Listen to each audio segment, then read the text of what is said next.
आज 5 अगस्त 2022 है। बराबर 3 साल हो चुके हैं जब हमारे राइट्स 5 अगस्त 2019 को अनकॉन्स्टिट्यूशनली, इलीगली और अनडेमोक्रेटिकली छीने गए। एक डेमोक्रेसी का क्या मतलब होता है? ये मतलब होता है कि जो भी अवाम के ऊपर आप डिसीजंस लें, आप उसमें अवाम को साथ लेके चलें। वो जो डिसीजन मेकिंग है वो अवाम पे दारमोदार होनी चाहिए, उनके डायरेक्ट रिप्रेजेंटेटिव्स पे दारमोदार होनी चाहिए। लेकिन जम्मू कश्मीर लद्दाख के मसले में ऐसा कुछ नहीं देखा गया। जब 5 अगस्त से पहले हम पूछने लगे कि भाई क्या मसला है, ये एडवाइजरीज जो सर्कुलेट हो रहे हैं, कभी अमरनाथ यात्रा सस्पेंड हो रही है और बाकी जो एडवाइजरी सर्कुलेट हो रही हैं, तो यहाँ जो ये सरकारी अधिकारी हैं ये झूठ बोलते बोलते नहीं थकते थे। उन दिनों कहने लगे आप लोग रूमर्स मत फैलाइए, कुछ नहीं होने वाला है, आप लोग आराम से घरों में बैठिए, सब ठीक है। जब तक हमारे सारे हुकूक छीने गए और हमने क्या पाया? हमारे फोन बंद, हमारे इंटरनेट बंद, हमारे लोग बंद एक ओपन प्रिजन में, हमारे लीडर्स बंद जेलों में।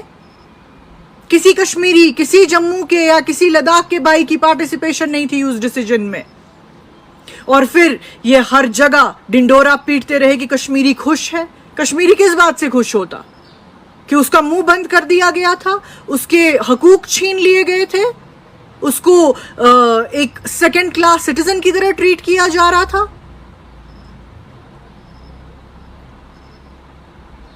आपने जो हमारे साथ किया वो बिल्कुल ठीक नहीं था। वो ह्यूमिलिएशन का एक ऐसा दिन था जो हमें कभी नहीं भूल सकता।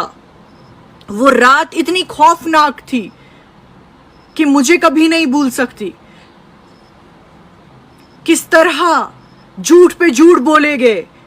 एक गवर्नर रखा गया था यहाँ पे, वो भी झूठ पे झूठ बोल रहा था। जी आज तो 370 है, कल का मुझे पता नहीं।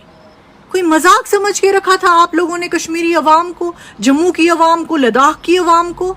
आपको कॉन्स्टिट्यूएंट असेंबली चाहिए थी 1954 की, अगर आपको 370 हटाना था। लेकिन क्योंकि वो एग्जिस्ट ही नहीं करती है तो आप नहीं इसको हटा सकते थे। आपको टेक्निकली पहले वापस कॉन्स्टिट्यूएंट असेंबली बनानी थी 1954 की, वो राइट्स देने थे जम्मू कश्मीर लद्दाख को। उसके बाद आप शायद उस के साथ कुछ छेड़खानी कर सकते थे, अमेंडमेंट कर सकते थे जब वो असेंबली वो रेजोल्यूशन पास करती।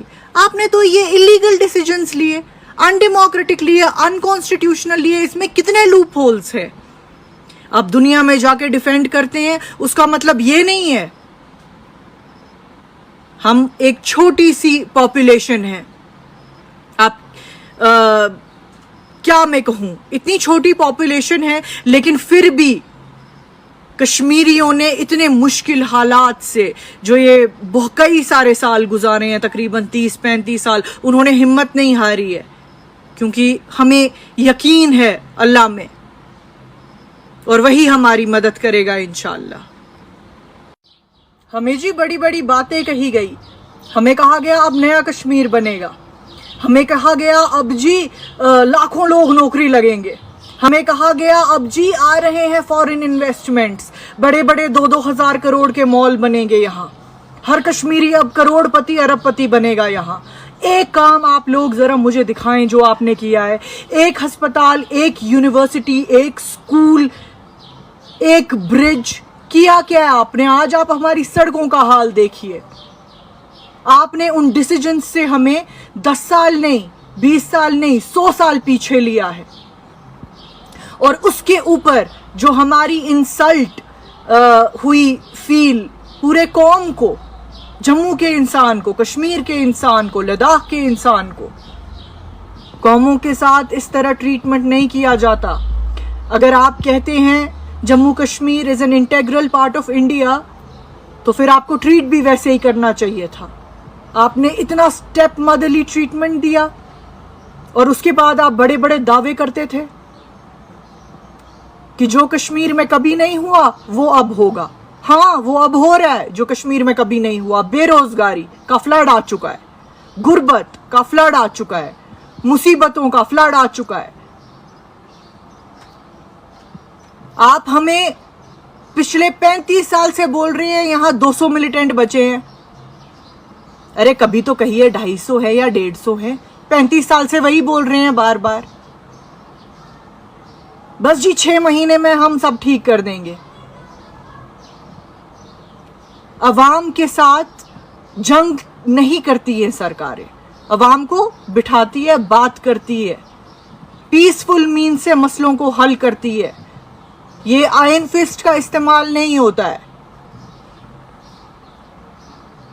गवर्नमेंट ऑफ इंडिया को चाहिए कि जम्मू कश्मीर लद्दाख की अवाम के सेंटिमेंट्स को समझे और हमारे राइट्स की बहाली करे। सुप्रीम कोर्ट में भी हम ये केस लड़ रहे हैं और उम्मीद है इंशाअल्लाह कि हमारे हक में ये फैसला आएगा। शुक्रिया।